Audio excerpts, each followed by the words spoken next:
Hello friends, welcome to the new episode of my channel. আমি অরিত্র। তো এখন এই ভিডিওর মধ্যে আমরা কথা বলবো হচ্ছে বিক্রম চ্যাটার্জিকে নিয়ে। তো বিক্রম চ্যাটার্জির এই যে ছবিটা বেরোলো অমর সঙ্গী, সেই ছবিটা বক্স অফিসে একেবারেই চলেনি। তার আগে যে ছবিটা বেরিয়েছিল সূর্য, সেটাও কিন্তু কোনো মার্ক ক্রিয়েট করতে পারেনি। তার আগে যে ছবিটা এসেছিল পারিয়া, পারিয়া কিন্তু বক্স অফিসে একটা মার্ক ক্রিয়েট করেছিল এবং লোকের মনেও একটা জায়গা করেছিল। ছবিটা নিয়ে একটা কিউরিওসিটি ছিল লোকের। ছবিটা যখন থেকে প্রোমো ইত্যাদি এসেছিল, লোকের একটা কিউরিওসিটি ছিল। ছবিটা নিয়ে কথাবার্তা হয়েছে। ছবিটা পরবর্তীতে যখন হইচইতে এসছে তখনও অনেক লোকে দেখেছে। এবং তার আগে শহরের উষ্ণতম দিনে বলে যে ছবিটা বিক্রম করেছিল, সেই ছবিটাও কিন্তু একটা ডিসেন্ট পারফরমেন্স কিন্তু বক্স অফিসে দেখিয়েছিল। তো এবার বিক্রম চ্যাটার্জি এই শহরের উষ্ণতম দিনে এবং পারিয়া, স্পেশালি পারিয়ার পরবর্তীতে লোকে এক্সপেক্ট করছিল যে বিক্রম এবার নেক্সট একটা বিগ থিং বাংলাতে হতে চলেছে, কিন্তু তার পরবর্তী দুটো ছবি কিন্তু সেইভাবে ওয়ার্ক করলো না। বিক্রমের সামনে কিন্তু অনেকগুলো লাইন আপ আছে, যার মধ্যে অভিরূপ ঘোষের মৃগয়া বলে ছবিটি আছে, দুর্গাপুর জাংশন বলে একটি ছবি রয়েছে, তারপরে রাস বলে একটি ছবি সে আবার তথাগত মুখার্জির সাথে করছে। তো ব্যাক টু ব্যাক বিক্রমের ছবি অনেকগুলো আছে, কিন্তু বিক্রমের লাস্ট দুটো ছবি এইভাবে আন্ডার পারফর্ম করলো, চললো না ছবিগুলো। এবং বিক্রম কি আদৌ সত্যি সুপারস্টার হতে পারবে, নেক্সট সুপারস্টার বাংলা ইন্ডাস্ট্রি? তো সেটা নিয়ে আমরা অ্যানালিসিস করবার চেষ্টা করব।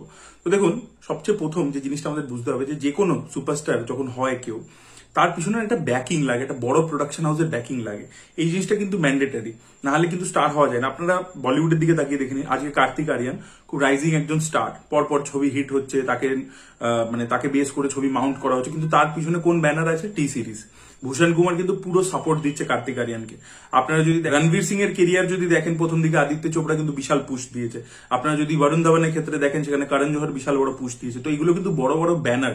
এবং আপনারা যদি শাহরুখের ক্ষেত্রেও দেখেন, শাহরুখকে কিন্তু ইয়াশ চোপড়া বিশাল ব্যাকিং দিয়েছিল। তার আগে কিন্তু হেমা মালিনী লঞ্চ করেছে।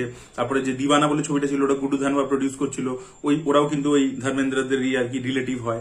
তো এরকম কিন্তু বড় একটা ব্যাকিং কিন্তু প্রত্যেকেরই লাগে, যারা আউটসাইডার আসছে, যাদের সেইভাবে ইন্ডাস্ট্রির মধ্যে কেউ নেই আর কি, মানে গডফাদার কেউ নেই বা ফিল্ম ফ্যামিলি থেকে বিলং করে না, তাদের কিন্তু আউটসাইডার যারা, তাদের কিন্তু একটা ব্যাকআপ কিন্তু লাগে, মানে একটা বড় প্রোডাকশন হাউসের ব্যাকআপ লাগে। কারণ একটা স্টারকে সেইভাবে তো মার্কেটিং করতে হবে, লোকের কাছে পৌঁছে দিতে হবে। আগে কার্তিক আরিয়ানের কি লেভেলে মার্কেটিং হচ্ছে দেখতে পাচ্ছেন। তো সেই জিনিসটা কিন্তু, এবং আজকের দিনে যেখানে মার্কেটিং খুব ইম্পর্টেন্ট একটা অ্যাসপেক্ট হয়ে গেছে, সেখানে কিন্তু একটা বড় হাউসের কিন্তু ব্যাকিং লাগে। বা ইভেন আমাদের বাংলার যদি সুপারস্টার আপনারা দেখে নেন, দেবের তো হিউজ ব্যাকিং ছিল হচ্ছে সুরিন্দার এবং এসবিএফ এর প্রথম দিকে। তারপরে আপনারা যে জিতের ক্ষেত্রে দেখেন, তার ডেবিউ হয়েছিল এসবিএফ এর হাতে, এসবিএফ তাকে একটা টাইমে বিশাল পুশ করেছে। তো এরকম কিন্তু হয়েছে। যদি বাংলা ইন্ডাস্ট্রিতেই পুরোনো দিনে তাকিয়ে দেখেন, সেখানে আপনারা দেখবেন অভিষেক চ্যাটার্জিকে তরুণ মজুমদার নিজের ছবিতে লঞ্চ করে, তরুণ মজুমদার তখন একটা বিগ নেম। তো এরকম একটা বড় ডিরেক্টরের ব্যাকআপ বা বড় প্রোডাকশন হাউসের ব্যাকআপ কিন্তু লাগে, সেটা কিন্তু বিক্রম পাচ্ছে না। সেই যে প্রমোশনটা, সেই যে লোকের মাথায় হ্যামার করে তাকে ঢুকিয়ে দেওয়া সব জায়গাতেই সে, এটা কিন্তু হচ্ছে না। কারণ বিক্রম যে ছবিগুলো করছে মোস্টলি কিন্তু নিউ প্রডিউসারদের সাথে বা অত নাম করা প্রডিউসারদের সাথে সে করছে না কিন্তু। তো সেই যে মার্কেটিং যে পুশটা দরকার আছে, সেটা কিন্তু বিক্রম পাচ্ছে না।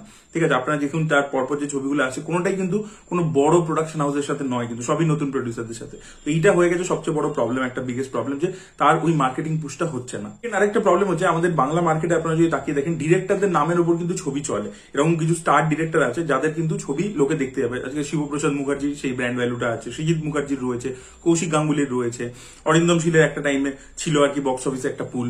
তো এরকম কিন্তু, বা রাজ চক্রবর্তীর রয়েছে। তো এরকম যারা স্টার ডিরেক্টর, এই যে আমি কিছুক্ষণ আগে অভিষেক চ্যাটার্জির এক্সাম্পল দিলাম, সেখানে আমি বললাম কিছু তরুণ মজুমদার, সে একজন বড় পরিচালক, সে অভিষেক চ্যাটার্জিকে লঞ্চ করছে। তো একটা বড় ডিরেক্টরেরও ব্যাকিং লাগে অনেক সময়। এই যে সঞ্জয় লীলা ভানসালি যখন একে লঞ্চ করছে, রণবীর কাপুরকে লঞ্চ করছে, মানে এরকম ব্যাপারটা আর কি, বড় ডিরেক্টরের ব্যাকিংও অনেক সময় থাকে।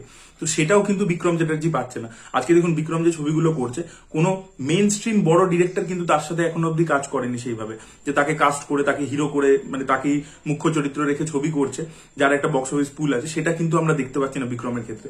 তাই জন্য দেখুন, স্টার কখন তৈরি হয়? যখন আপনার পর হিট ছবি আপনাকে ডেলিভার করতে হবে। তো সেইটা যদি একটা ডিরেক্টর, বড় ডিরেক্টর যার বক্স অফিস পুল আছে, সে যদি তাকে নিয়ে ছবি করে, তখন সেটা প্রবাবিলিটি বেড়ে যায়।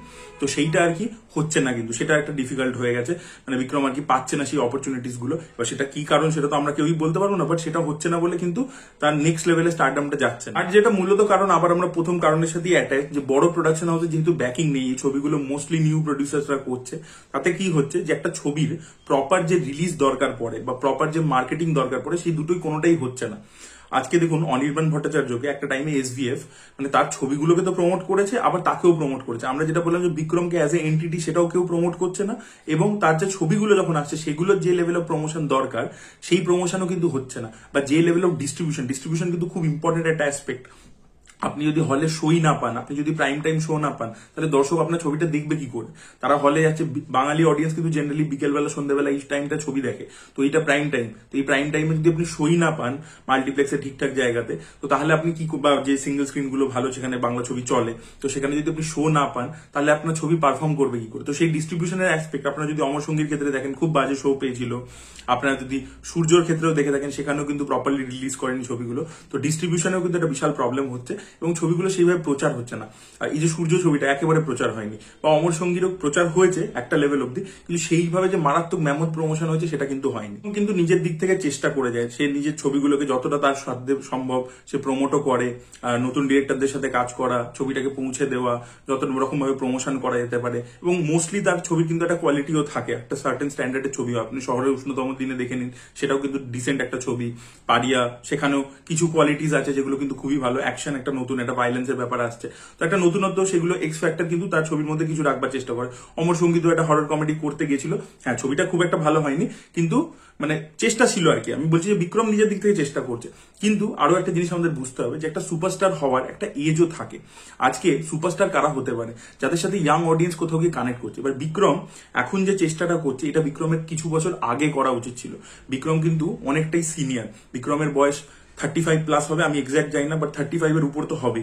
এবার বিক্রম সিরিয়াল করছে 2010-11 ওই সময় থেকে।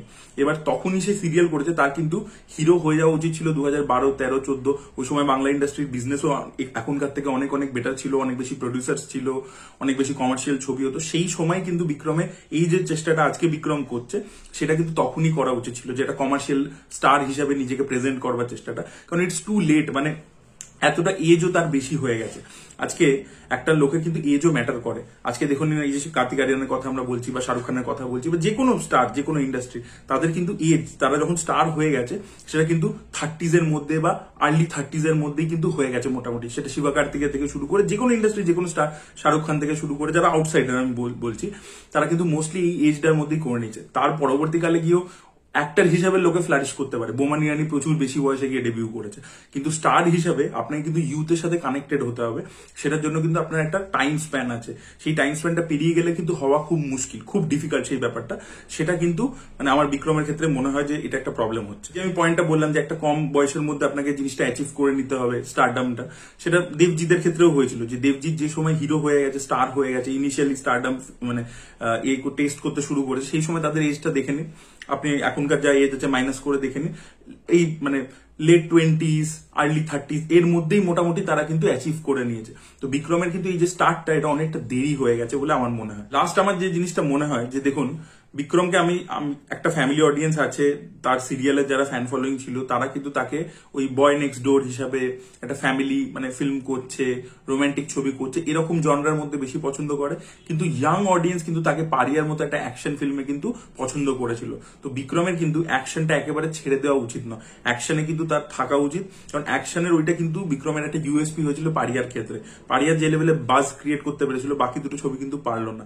তো আমার মনে হয় বিক্রমের কিন্তু যে ছবি করুক, সেটা ফ্যামিলি ফ্রেন্ডলি ছবি হলো, তার মধ্যে কিন্তু অ্যাকশনের একটা তারকা কিন্তু তার রাখা উচিত বলে আমার মনে হয়। আশা করবো সামনে দুর্গাপুর জাংশন বলে যে ছবিটি আছে, ওটাও একটা থ্রিলার ধর্মী ছবি, সেখানেও সে পুলিশ অফিসার প্লে করছে মাইট বি। তো সেইটাতেও আর কি আশা করবো অ্যাকশন থাকবে। বিক্রম উঠে এসে নেক্সট স্টার হোক, এটা তো আমি পার্সোনালি খুবই মানে বেশি করে চাই। বাট আমার মনে হয় এই কারণগুলোর জন্য, মানে তার যে ব্রেক থ্রুটা হওয়া উচিত, সেই ব্রেক থ্রুটা হতে পারছে না এই কারণগুলোর জন্য। এটা আমার মনে হয়, পার্সোনাল অ্যানালিসিস আমার। আপনাদের কি মতামত অবশ্যই কমেন্টে জানাবেন। এই ভিডিওটা ভালো লেগে থাকলে লাইক করুন, শেয়ার করুন, চ্যানেলকে সাবস্ক্রাইব করতে ভুলবেন না। Bye bye.